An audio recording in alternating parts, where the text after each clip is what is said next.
L'enregistrement est en cours. Voilà.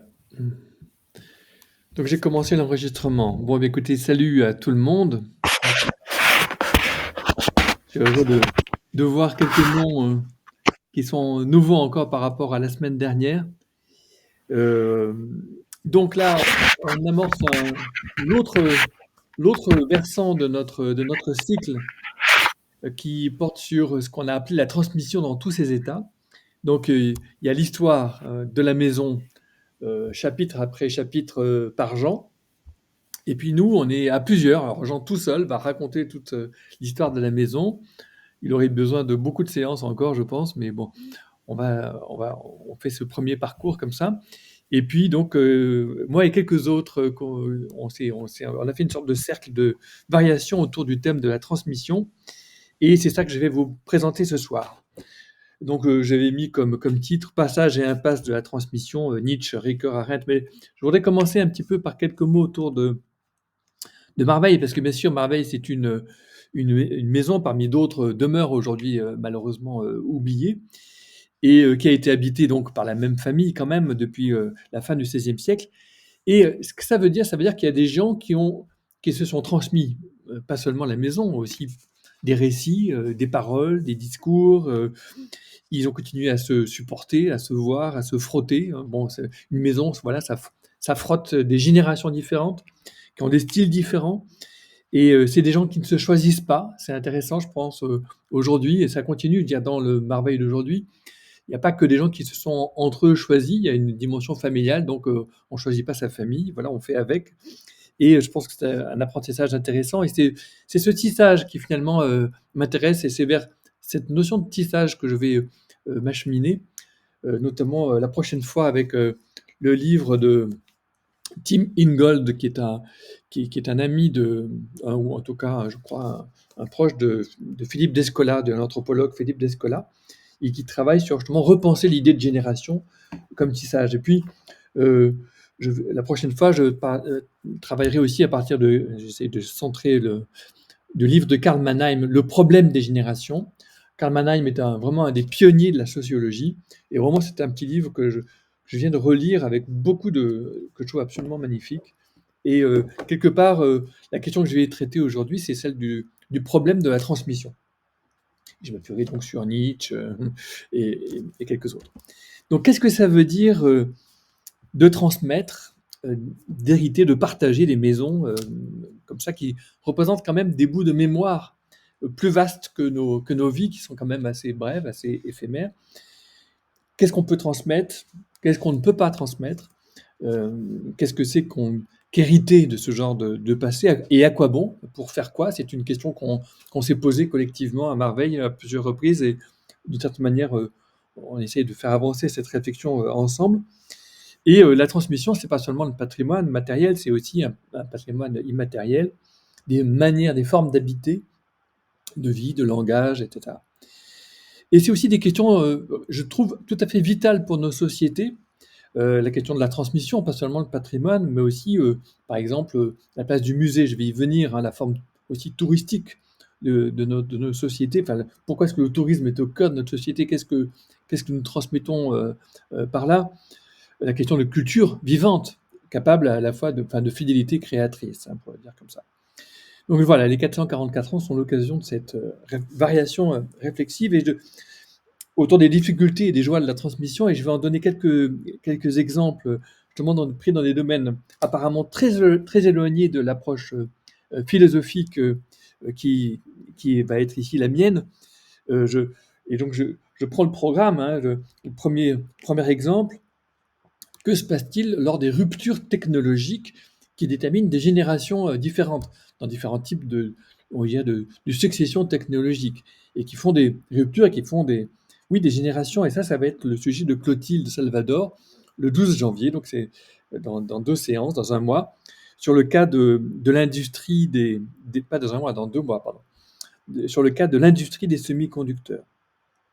Le 9 février, c'est Paul de Saint-Blanca, qui va aborder la question de savoir comment on transmet des recettes culinaires, des recettes de famille, des recettes de chef aussi, qui à la fois suivent des règles et improvisent, donc entre tradition et innovation.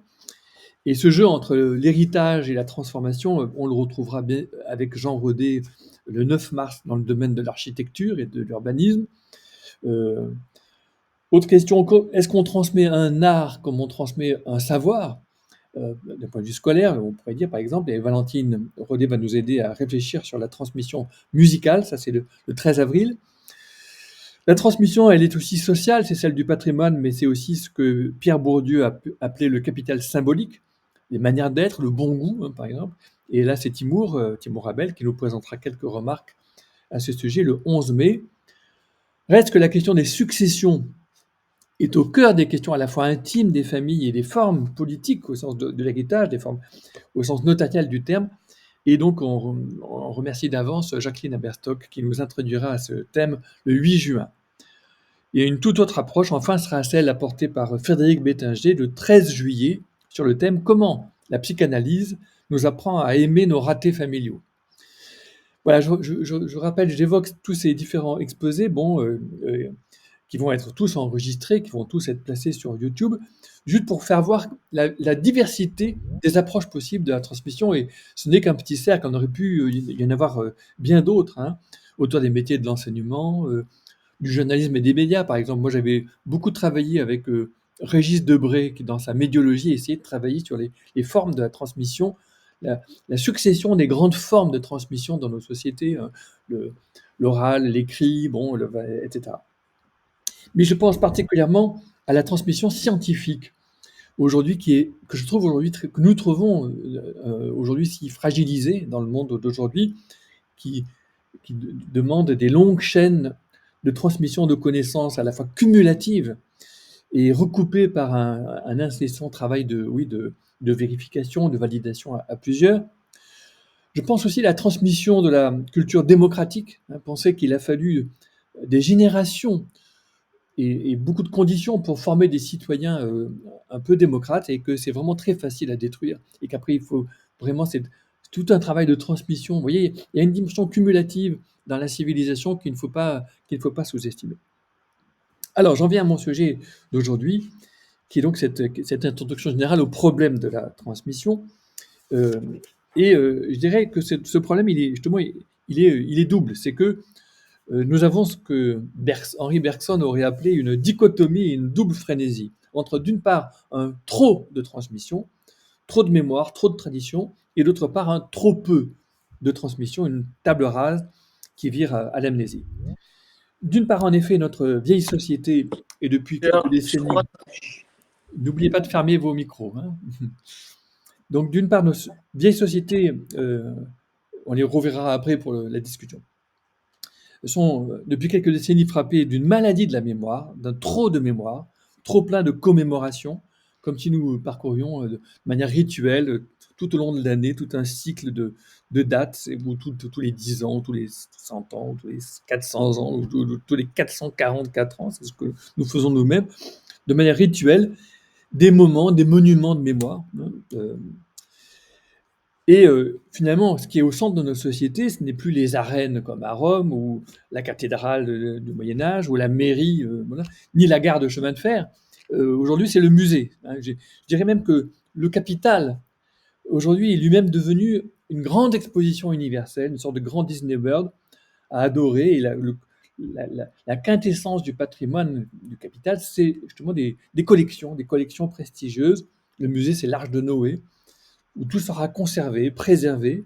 Et le sommet de la condition humaine, c'est d'être un touriste qui se promène dans toute cette espèce de musée imaginaire, comme aurait dit Malraux, un voyage sans fin, dans lequel on pourrait épouser toutes les vies de toutes les époques, comme ça. Bon.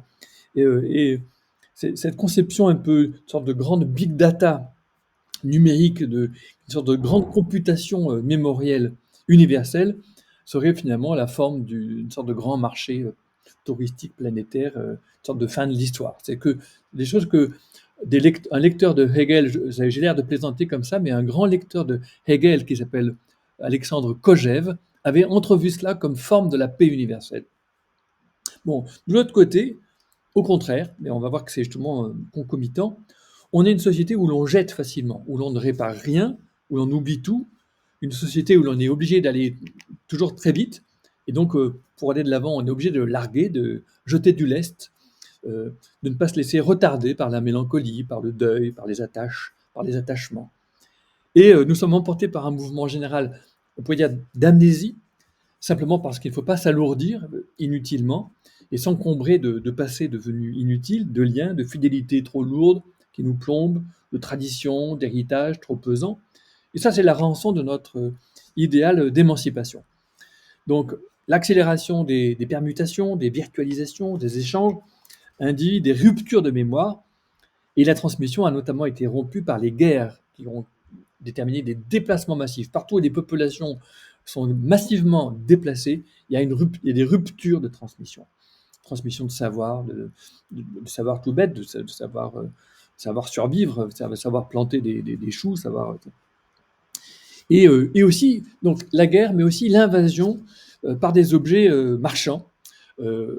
Pasolini observait que les objets qui environnent les humains sont leurs maîtres à penser. Beaucoup plus que les maîtres, beaucoup plus que les parents, beaucoup plus que même que les camarades. Les vrais maîtres à penser, dit-il, Pasolini, dans sa lettre à la jeunesse, j'ai oublié comment ça s'intitule, écrivait que voilà, les objets sont les maîtres à penser qui sont indiscutables, qui sont dogmatiques. On ne peut pas discuter avec les objets, c'est comme ça, on pense que la réalité, c'est comme ça. Donc on a brisé les canalisations de la transmission, réduites à des traditions dépassées, et tout accroissement dans les capacités de mémoire, c'est aussi un accroissement dans les capacités d'oubli, parce que pour garder, il faut choisir. Il n'y a plus de traces involontaires, il y en a de moins en moins. Ne reste que ce qui a été sélectionné, ce qui a été choisi. Et le reste, c'est l'inerte, c'est le mort et c'est ce qui doit être jeté. Donc vivre, c'est choisir, c'est cueillir le moment, c'est oublier le reste, c'est le laisser tomber. Alors les deux versants se combinent, et maintenant comment est-ce qu'on va faire pour résister à cette espèce je dirais de double mouvement qui est une sorte de double pathologie. Alors je vais employer Nietzsche contre l'excès de transmission, de tradition et de mémoire. Nietzsche a écrit une sorte d'éloge de l'oubli dans plusieurs endroits, mais je m'arrête particulièrement à un texte qui s'appelle la seconde de ses considérations inactuelles, qui s'intitule De l'utilité et de l'inconvénient de l'histoire pour la vie, 1873. Et donc là, son coup de génie a été de distinguer une histoire malade, une histoire du ressentiment, et puis une histoire vivante, une histoire active, capable d'agir, capable d'oublier, capable de faire la sélection, bref, de faire le tri. Donc, pour lui, comme le remarquait Gilles Deleuze, un de ses commentateurs, la fonction de la mémoire n'est pas de conserver, mais de repousser le passé. En gros, si vous voulez, la mémoire, c'est l'échec de l'oubli. Normalement, il faut oublier. Voilà. On repousse le passé. Et au fond, c'est la puissance du présent vivant que de donner au passé sa forme, de le recréer sans cesse, de se donner le passé dont notre présent a besoin.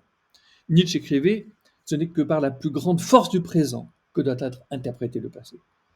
C'est cela qui peut nous délivrer du malheur, de la répétition perpétuelle, du sentiment que le disque est rayé, si vous voulez, une sorte de maladie de la mémoire qui nous enferme dans le sortilège d'un passé qui ne passe pas, qui ne passe plus, qui ne peut que se répéter, et dont nous célébrons, nourrissons, dorlotons le ressentiment, à force de nous le re-raconter, comme une histoire qui finalement n'a plus rien à voir avec ce qui s'est passé. Mais c'est notre histoire, nous nous identifions, elle devient sans issue. Donc l'idée centrale de Nietzsche, c'est que nous avons besoin de l'histoire pour vivre et agir, non pour nous détourner de la vie et de l'action. Toute action exige d'oublier, de négliger tout ce qui n'importe pas, donc tout ce qui n'importe pas à l'agir.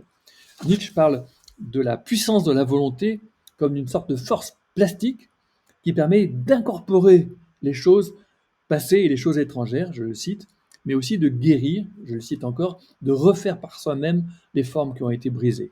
Donc de résister à l'invasion par le passé et de se redonner un horizon présent. Bref, la vie a besoin de l'histoire, mais l'excès d'histoire lui est nuisible, et il est dangereux pour la jeunesse, par exemple, d'attraper la maladie de l'histoire qui affaiblit la force plastique de la volonté au présent. Et on a donc chez Nietzsche une radicale ambivalence. L'histoire peut être utile ou nuisible à la vie, selon cette double orientation. C'est comme ça qu'elle doit être examinée. Et donc, je résume la leçon de Nietzsche.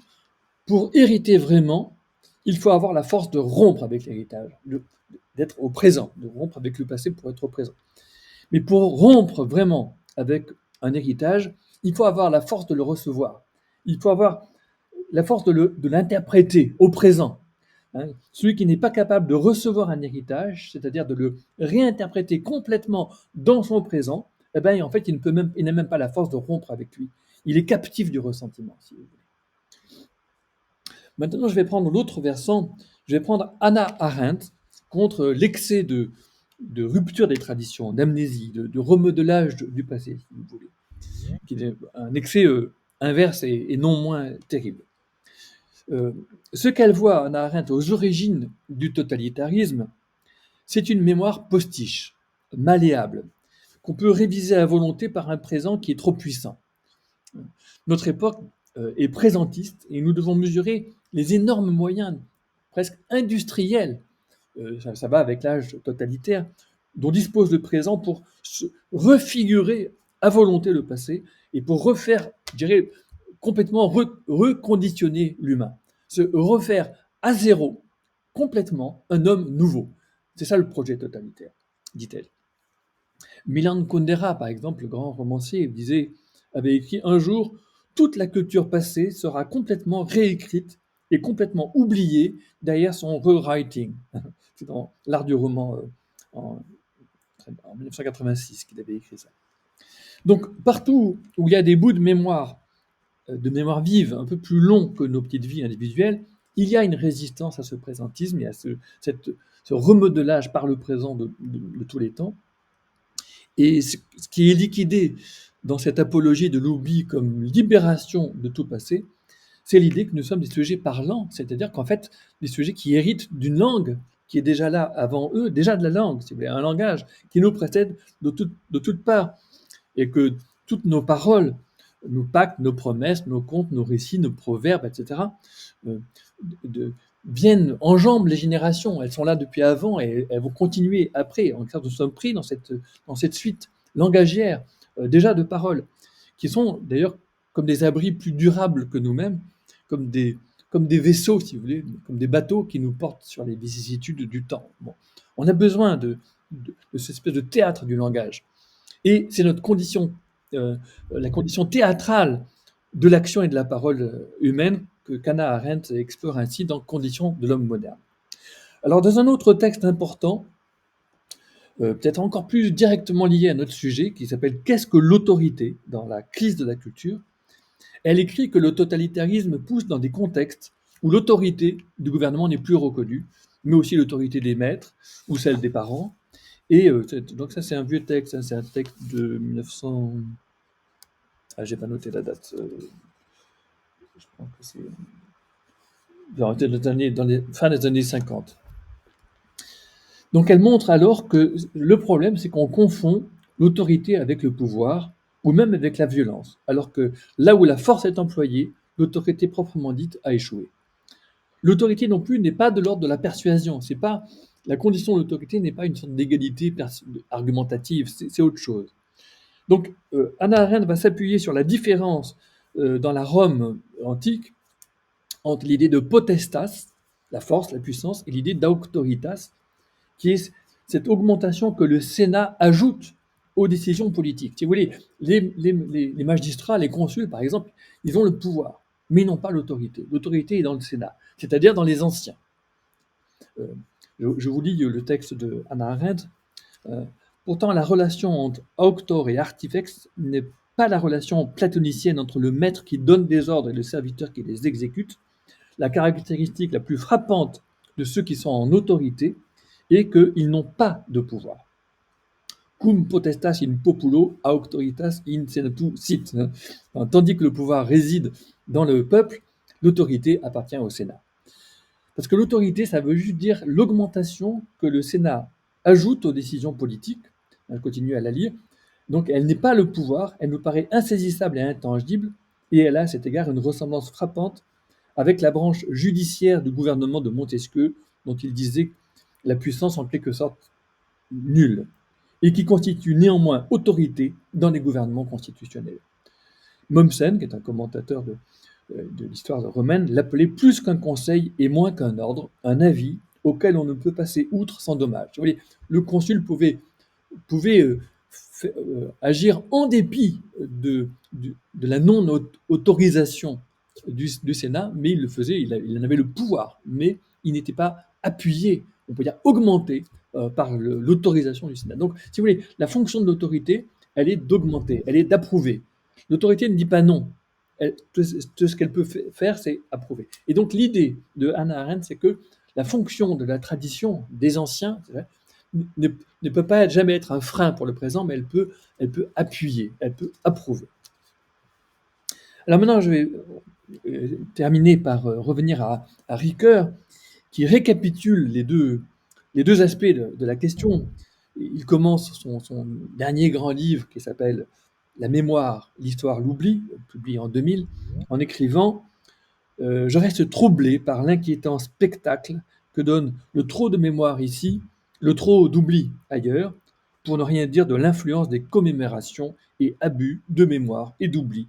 Et l'idée d'une politique de la juste mémoire est à cet égard un de mes thèmes civiques avoués. Comment constituer un... C'est un thème civique, c'est un problème politique, si vous voulez, un problème de quel usage public, politique faisons-nous de la mémoire. Alors, je vais juste évoquer deux ou trois choses que Ricoeur m'a appris, parce que j'ai beaucoup travaillé avec lui. La première, c'est que, en fait, l'héritage, tous les héritages peuvent nous passer à côté. J'ai derrière moi, autour de moi, beaucoup de livres. Ben voilà, je peux ne pas les lire. Hein. Ricoeur, un jour, il y avait à Nanterre, il y avait des étudiants, des étudiantes assis sur son bureau de professeur et de doyen de Nanterre. Et il y en a une fille qui lui dit, mais pourquoi est-ce que c'est vous le professeur et pas moi? Et alors, Ricoeur avait dit, non, mais c'est juste que moi j'ai lu un peu plus de livres que vous. C'était une manière, vous voyez, de dire non, mais c'est pas une question de statut, c'est pas, j'ai rien en moi de spécial, simplement voilà, on s'inscrit dans quelque chose qui est justement cumulatif. Je disais ça tout à l'heure pour la science. Donc les héritages, ils peuvent passer à côté, mais c'est à nous de nous déplacer pour aller recevoir l'héritage en philosophie de Platon, de Kant ou de Wittgenstein ou de Nietzsche ou de Freud, etc. etc. Bon. Donc c'est nous qui nous déplaçons pour assumer l'héritage. Et donc la condition humaine, elle consiste à m'inscrire, à recevoir comme ça, m'inscrire dans des traditions et à les réinterpréter. Donc je réinterprète mon existence à partir des traces laissées par des prédécesseurs.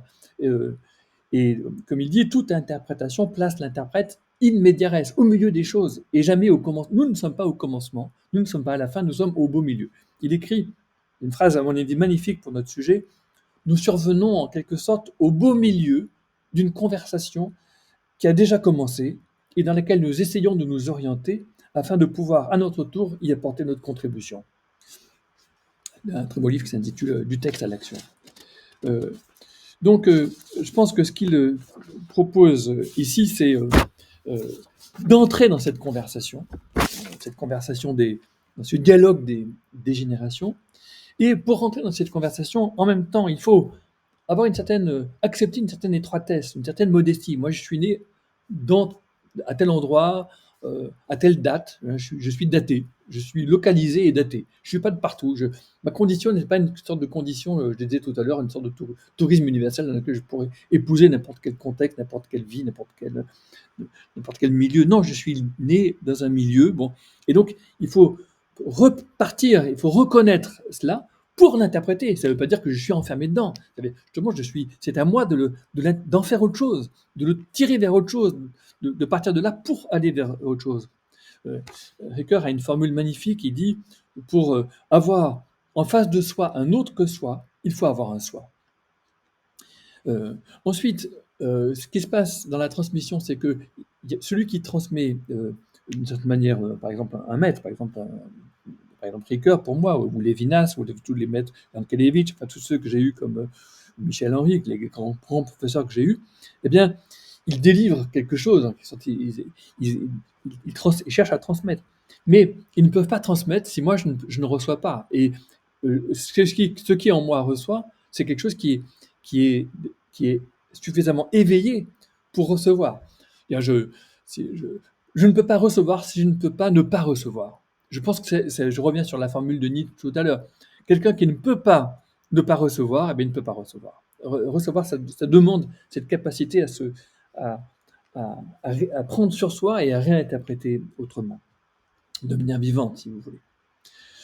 En plus, nous n'appartenons jamais à une tradition.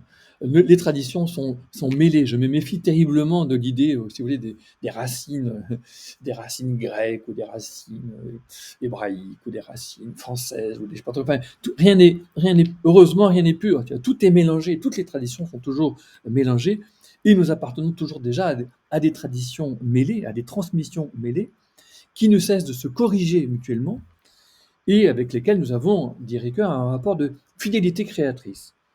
Alors, c'est ça qui est très intéressant chez Ricoeur, c'est que Ricoeur refuse d'opposer la répétition sédimentée, la tradition, et de l'autre côté, l'invention, l'innovation. Tout son travail sur la métaphore vive, sur le récit, sur l'intrigue narrative, c'est de montrer qu'il y a toujours un entrelac, un jeu entre sédimentation et innovation, et que une invention, à son tour, elle va se sédimenter, elle va devenir une tradition. Et que les traditions, jadis, ont été des inventions, ont été des créations. Et je parlais tout à l'heure de Malraux. Malraux avait une phrase magnifique dans Les Voix du silence. Il disait: on marche mal sur le vide. C'est-à-dire, un, un- un grand peintre de la Renaissance, eh bien, quelque part, il s'appuie quand même aussi sur les peintres du Moyen Âge et qui réinterprètent autrement. Mais c'est pas sur le vide. C'est pas juste en regardant un arbre qu'il va peindre un arbre. C'est parce qu'il a vu d'autres arbres peints par d'autres.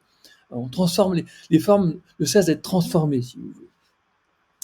Donc voilà, cette dialectique de l'innovation et de la sédimentation. Et là, sur ce sujet-là, Ricoeur rejoint la question de la génération. Et c'est mon introduction, je vais conclure, mais c'est mon introduction à la séance, à la prochaine séance, où ce sera encore moi qui aurai la parole. Il écrit: d'où le caractère que Mannheim, hein, donc j'en parlais tout à l'heure, Karl Mannheim, est-ce que j'arrive à le mettre en face, le problème des générations, d'où le caractère que Mannheim appelle dialectique des phénomènes que le terme de génération recouvre, non seulement la confrontation entre héritage et innovation dans la transmission de la vie culturelle, mais le choc en retour des mises en question portées par les plus jeunes classes d'âge sur les certitudes acquises par les anciens dans leurs jeunes années. C'est sur cette compensation rétroactive car remarquable d'actions réciproques, continue Ricoeur, que repose en dernier ressort la continuité du changement des générations, avec tous les degrés de conflit auxquels cet échange donne lieu. Enfin, oui, il y a des conflits entre les générations, comme il y a des conflits entre les humains, mais les conflits entre générations sont un peu particuliers parce que, si vous voulez, il y a une asymétrie, il y a un décalage, et que euh, les anciens répondaient à des questions, mais à leur tour, ils soulèvent des nouvelles questions dont ils n'ont pas la réponse, et les jeunes classes d'âge vont rencontrer des questions que les anciens ne comprennent pas. Voilà. Ces décalages-là sont très intéressants dans la transmission. Alors je conclus, je dirais que d'une part, il y a une part d'intransmissible, c'est-à-dire où la maîtrise de ce que nous transmettons ne nous appartient pas. Je pense que euh, tous ceux qui vont parler après moi vont enfoncer ce clou-là, et notamment euh, Frédéric Bettinger, qui est en psychanalyse, c'est évident. Bon, c'est ici que je crois qu'on doit rompre avec une conception purement pédagogique de la transmission, qui serait sûr de son contenu et qui ne poserait que des questions de méthode. Mais non, on n'est jamais sûr du contenu parce que ça, je dirais, même par exemple, un jugement juste et qu'on a envie de transmettre parce qu'il est juste, eh bien, à force d'être répété, va devenir un préjugé. Si vous voulez, il y a forcément des préjugés. Donc, mais il faut savoir que c'est aussi que c'est un préjugé. Même si ça a été un jugement juste, il faut le remettre à l'épreuve, il faut le réitérer, le réinventer, je disais tout à l'heure. Donc, si la règle d'or revient à ne pas faire à autrui ce qu'on ne voudrait pas qu'on nous fasse, avec la génération, justement, le tragique consiste en ce qu'il faudrait ne pas faire à autrui ce qu'on nous a fait et ce que nous ne voudrions pas qu'il nous ait été fait. C'est ça le problème le drame, les tragiques, le tragique des familles depuis les Atrides dans les tragédies grecques. Bon. Et, et donc nous reproduisons justement parce que nous ne savons pas que nous l'avons subi. On est trop dedans. Hein. C'est comme les préjugés, c'est pas seulement les grands drames, hein, c'est beaucoup plus général. Donc nous voudrions transmettre nos bonheurs, nos excellences, et ne pas transmettre nos malheurs, nos blessures, mais nous transmettons ce que nous ne voulons pas et nous ne transmettons pas ce que nous voulons. Je dirais aussi autre chose de très important, c'est que de toute façon, la transmission, elle demande des milieux. Elle demande des milieux de transmission qui sont aussi d'ailleurs des milieux d'invention. Par exemple, un milieu musical, le milieu du flamenco, le milieu du jazz, le milieu, enfin, toutes les grandes écoles sont des milieux. Bon. Les chorales, par exemple. Bon. Mais si on casse les milieux, or je pense que c'est un des grands problèmes de la société contemporaine, c'est qu'elle brise les milieux. Elle veut avoir affaire à des individus libres, qu'ils soient des consommateurs en fait, bon, qu'ils soient entièrement détachés de leur milieu, qu'ils soient séparés de leur milieu. Et je pense qu'il n'y a de tradition vivante, critique et créatrice que dans des milieux de transmission vive, etc. Ça, c'est un autre point. Et puis, bon, la tragédie de la culture réside justement dans ce décalage des générations dont je parlais à l'instant, par lequel ce qui répondait à la question des prédécesseurs devient justement le problème pour les successeurs. Euh, et tout dialogue porte en lui quelque chose de l'affrontement entre l'ancien et le nouveau, dont on ne sait jamais à l'avance le résultat. On peut insister sur la créativité, mais il y a des moments où le nouveau se trouve dans une situation critique parce qu'il n'y a même plus assez de résistance de l'ancien pour autoriser le nouveau à grandir, justement lui dire mais oui, vas-y, continue. Bon. Et à l'inverse, il y a des périodes historiques où c'est l'ancien qui est dans cette situation critique de n'avoir pas assez de force vive et neuve en face de lui pour briser sa mortelle complaisance à lui-même, si vous voulez. L'ancien est trop fort, la tradition est trop forte. Oui, mais voilà, on est entre les deux. Je vais terminer par une citation d'une amie à moi qui s'appelle Marielle Massé, qui a beaucoup travaillé sur la littérature, qui a écrit un très beau livre qui, à mon avis, est sur notre sujet, qui s'appelle Style, critique de nos formes de vie, chez Gallimard en 2016. Elle disait que, par exemple, que les corps étaient habillés d'habitude. Elle montre le rôle de la littérature pour donner et de la parole pour donner forme à nos vies. Et justement, ce qui l'intéresse, elle écrit, ce sont des formes qui ont la force de se transmettre dans le langage, dans le temps, dans le temps, et qui nous permettent, parce que nous avons des formes, de nous étonner et de nous émerveiller qu'il y ait d'autres formes que la nôtre, devant d'autres manières d'être. Je pense que c'est une bonne conclusion pour ce premier petit moment sur la transmission. Et donc, si vous pouvez rouvrir vos micros si vous le voulez, si on a encore un petit peu de temps pour discuter, si vous le voulez bien. Bravo, merci. Merci. Oui, on applaudit. Clap, clap, clap, clap, clap, clap. Quel exercice. Alors, c'est peut-être moins facile comme exercice maintenant pour poser des questions que face à l'exposé de Jean, on avait envie de creuser chacune des pistes là, qu'il nous proposait. Là, c'est vrai que c'est une approche plus... C'est touffu. Ah oui, il y a beaucoup de choses. C'est poilu, comme dit un de mes copains. Alors, Olivier, oui, j'ai une question. oui. Une question bête, mais une question quand même. Si, ben, c'est pas... Finalement, avec tout ce que tu dis, est-ce que la transmission est fiable? Ah oui, ça c'est une bonne question. Oui, je pense que de toute façon, nous avons besoin de confiance. Ce qui nous manque, je dirais, il y a une époque où on avait trop confiance, on était trop crédule. Aujourd'hui, notre problème, c'est qu'on est trop méfiant, on est trop dans le soupçon, si vous voulez. Et je pense que les humains, ils ont besoin de s'appuyer sur... Ricoeur a parlé d'une fiabilité langagière. Et parmi les éléments de la confiance, de la fiabilité, le sentiment de fiabilité du langage, il y a bien sûr tout ce qui est transmis dans ce langage, et notamment voilà, toutes les formes dont je parlais à l'instant qui sont transmises. Donc la tradition, oui, il faut sans cesse être critique. Je pense qu'une tradition fiable, c'est une tradition qui est encore vivante. Un texte qui ne cesse d'être lu et relu. Je ne sais pas moi, si vous prenez par exemple l'Orestie d'Eschyle, que vous pouvez lire aujourd'hui, et vous allez voir, ça n'a pas pris une ride. C'est un texte écrit il y a presque 3000 ans, enfin il y a 2500 ans. Donc là, il y a quelque chose d'extrêmement fiable, vous voyez, quelque chose qui parle, qui continue à parler. Il y a des choses il y a des choses qui ne parlent plus, c'est normal. Il y a des choses qui parlent moins, c'est normal aussi. Et je pense que la confiance doit aller, demande qu'on fasse nous aussi l'effort de recevoir, nous aussi l'effort d'aller nous déplacer pour aller prendre en charge. C'était Gaston Bachelard qui disait les mots rêvent d'être nommés. On pourrait dire les livres rêvent d'être lus, les musiques rêvent d'être écoutées, les maisons rêvent d'être habitées. Ben oui, bon, tout ça, c'est qu'est-ce qu'on fait avec toutes les traces laissées par nos prédécesseurs, les traces urbaines, les traces musicales, toutes les traces. Et donc oui, il faut s'appuyer dessus. Si on ne veut pas s'appuyer dessus, elles vont disparaître. Merci. Oui. Très intéressant. Moi, j'ai aussi une question. Bonjour Olivier. Déjà, merci pour cette conférence. Parce que pour t'expliquer, je suis un peu arrivée en retard. Je suis arrivée 15 minutes en retard parce que j'étais à une conférence de Chaillot Ah, sur très bien. restaurer, reconstruire, quelles limites. Ah ben Et on m'a voilà. aussi parlé de Paul Ricoeur. Donc, comment te dire que tout se recroise, c'est exceptionnel. Donc, merci beaucoup. Merci à toi.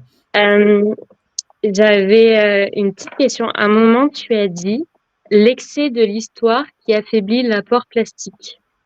Oui, Est-ce que tu pourrais oui. développer cette phrase, s'il te plaît? C'est le mot de Nietzsche qui dit la volonté, la volonté, elle n'est pas rigide. La volonté, elle est plastique. C'est un vouloir vivre. La volonté, c'est un vouloir vivre. Et ce vouloir vivre, il peut prendre n'importe quelle forme, il peut déformer n'importe. Il a une dimension plastique dans ce sens-là, dans ce sens qui bouge, qui n'est pas immobilisé dans des formes, voilà, dans des concepts finis. C'est ça l'idée. Donc, ça a à voir avec la volonté. Avec la volonté D'accord. comme vouloir vivre. Oui. Et est-ce que tu aurais, enfin peut-être pas à transmettre maintenant, mais une bibliographie des livres liés à la mémoire pour Nietzsche? Ah oui, oui. Que Oui, oui, ça, je peux te faire ça. tu pourrais peut-être. Alors d'abord, dans le texte, là, je me suis dit, comme Jean avait fait la même chose, je me suis dit, je vais écrire mon texte. Donc mon texte est entièrement rédigé, donc vous pourrez y accéder, je le mettrai en lien Ah, trop bien. sur le site. Et dans ce texte, il y a quelques références de texte déjà, des textes que j'ai donnés, mais je pourrais en donner un peu plus si nécessaire. Ok. Parfait. Merci beaucoup. Merci à toi. Et vraiment, je suis impressionnée du coup parce qu'on me parle de Paul Ricoeur et là tu me cites Paul Ricoeur. Enfin, bon, Ah bref. oui, bah, Donc, merci, c'est trop cool. c'est mon petit monde à moi. Hein. Je suis très très ravi. C'est vrai que Ricoeur avait travaillé sur la ville et sur l'architecture. Il y a un texte, un très beau texte. Et il y avait un grand professeur qui avait écrit un livre intitulé Temporalité urbaine, qui s'appelle Bernard Lepetit, qui est mort dans un accident tragique. Il faisait du jogging, il s'est fait renverser par une voiture, il avait 45 ans. Et lui, ça aurait été, à l'école des hautes études en sciences sociales, celui qui voulait développer, il nous l'avait dit, tout ce que Ricoeur avait fait en herméneutique sur le récit. Lui, il voulait transposer toutes les thématiques de temps et récit, il voulait les déplacer sur la ville et faire une étude de la ville à travers les grandes configurations, préfiguration, configuration, refiguration, enfin tout ce que Ricoeur appelle la mimésis narrative. Et donc, c'est très prometteur, c'est très dommage qu'il soit mort.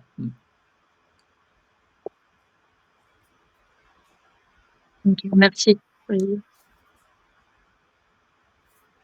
Mais on voit bien dans l'image de la ville, enfin, tu en parlerais mieux que moi, Catherine, que dans l'image de l'architecture et de la ville, justement, il y a des dimensions de patrimoine, c'est-à-dire, en fait, c'est ton sujet, mais il y a des choses qui sont déposées, qui sont là, il y a des choses qu'on va bouger, puis d'autres choses qu'on ne veut pas bouger, parce que ça fait partie des choses que l'on garde, que l'on retient dans le paysage, en disant non, mais ça, on ne va pas l'effacer. Bah, dans la continuité, tu disais que les mots permettaient de transmettre la mémoire, les informations, etc. Le terme monument historique, c'est l'usage et les valeurs mémorielles, collectives, historiques, enfin toutes ces valeurs qui sont transmises de génération en génération. Donc là, c'était comment on les transmet, et l'architecture fait partie de ces moyens de transmission, Oui. mais quand on arrive à les lire, les différentes strates, mais autant que la musique, que les livres, etc. Bon, bref, ça recoupait très bien. Il y avait un jésuite. Alors, un jésuite. Ah, alors là, ça m'intéresse aussi parce que je travaille sur les jésuites, Olivier. Alors j'ai oublié. Non, mais excusez-moi. Que quelqu'un vienne à ma rescousse là. J'ai écrit sur marcher dans la ville, qui avait écrit sur les sorcières de Jean, sur j'ai oublié. Michel de Certeau. Merci Jean. Michel de Certeau. Michel avait écrit un très très très beau texte sur qu'est-ce que c'est que marcher dans une ville, justement, dans lequel juste par la marche, nous interprétons. Nous sommes des herméneutes, nous sommes des interprètes de la ville par notre manière de marcher dans la ville. C'est un très beau texte. L'arpentage. Voilà.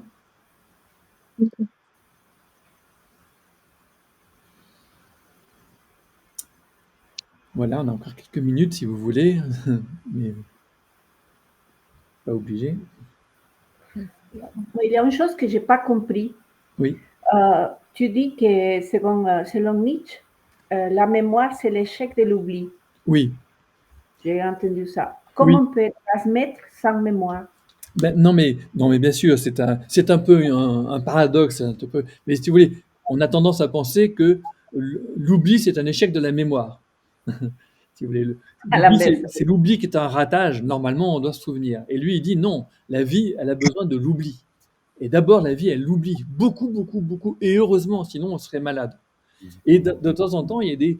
voilà, il dit même que l'humain est un animal à qui on a créé cette espèce de maladie qui s'appelle la mémoire, mais qui est aussi son intelligence, et qui est, dit-il, la faculté de tenir des promesses, de faire des promesses, et de se souvenir des promesses qu'il a fait. Parce que finalement, voilà, les êtres ne se souviennent pas des promesses qu'ils font, et donc ils n'ont pas ce rapport, cette espèce de maîtrise de leur propre temps qu'ont les humains. Mais il dit, à la base de cette capacité que nous avons à élever un animal capable de promesses, dit-il, eh bien, il y a quelque chose qui est presque une maladie. En fait, il a fallu, à force de torture, à force de lui créer une mémoire. Voilà, c'est un texte épouvantable d'ailleurs. Mais pour créer cette mémoire. La mémoire n'est pas quelque chose de normal. Il y a une magnifique nouvelle de Borges qui s'appelle Funès, qui raconte un garçon quelque part en Argentine qui a vu un accident et qui était tombé sur la tête et il n'oubliait plus rien. Et donc, il se souvenait de tout, et y compris de chaque détail et tout se répercutait entre eux, etc. Et donc, il est mort comme s'il avait presque 200 ans. Il est mort à 18 ans, à moi à 19 ans, un an après cet accident. Mais je pense que c'est une fiction, mais c'est une belle fiction. Et c'est Paul Ricoeur qui dit que l'oubli appelle le souvenir, voire le faux souvenir, un truc comme ça? Ou une idée générale comme ça, ou pas forcément? Peut-être, ça me vient pas comme ça, mais disons qu'il y a beaucoup de souvenirs qui sont des faux souvenirs, qui font des écrans. Ça, il y a beaucoup d'auteurs qui ont travaillé là-dessus. Et donc, en fait, voilà, il y a un travail de mémoire, il y a un travail de l'oubli qui ne cesse de se tresser ensemble. On a besoin des deux, en quelque sorte. La vie a besoin des deux. Une vie humaine a besoin des deux. Et donc, on doit travailler contre une pseudo-mémoire, une fausse mémoire, un faux souvenir qui est justement à avoir avec le ressentiment, une espèce de fantôme qui revient tout le temps. Mais on a aussi à travailler contre un faux oubli qui serait une amnésie totale. Vous voyez, une sorte on ne cesse de tout oublier, pour survivre, on a besoin d'oublier. Et je pense que notre société, aujourd'hui, elle est malade des deux côtés, si vous voulez. Donc, c'est pour ça que j'ai commencé par cette double maladie. Excellent. Voilà, on est presque au bout du temps imparti, c'est 3 quarts d'heure. Oui, on passerait toute la nuit, mais on va reparler sûrement. D'accord, sauf si ça vous va, ça vous convient comme ça? Impeccable. Vous n'avez pas de questions Super. rentrées graves, vitales pour la nuit? Alors, la suite au prochain numéro. Alors, le prochain numéro, c'est Jean. Excusez-moi, j'avais noté. Ah zut. Lundi prochain. Alors, le prochain pour l'histoire de merveille. Ouais. Oui, mais lundi prochain. Ah d'accord. Lundi prochain, 20h30. Voilà, sur le même lien. Et sur le même lien, vous aurez l'enregistrement de tout ce qu'on va faire au fur et à mesure. Voilà. Non, sur YouTube. Non, excusez-moi, sur le même lien de YouTube, je voulais dire. Oui, il y a deux liens. De YouTube. Il y a un lien pour le rendez-vous et un lien YouTube, c'est toujours le même. D'accord, et donc on peut réécouter ce que tu as dit aujourd'hui. Voilà, vous pouvez réécouter indéfiniment, que ça devienne de l'ordre du ressentiment. La mémoire horrible. Est-ce que Jean a raconté la dernière fois qui était absolument passionnant? C'est en ligne, bien sûr, c'est sur YouTube. Ouais. Et c'est déjà en ligne sur YouTube, Ouais. Il a mis en ligne 1 heure après, je crois. Parfait. Et une remarque à ce propos, parce que j'ai travaillé, du coup, j'ai essayé de faire un texte à partir de ça.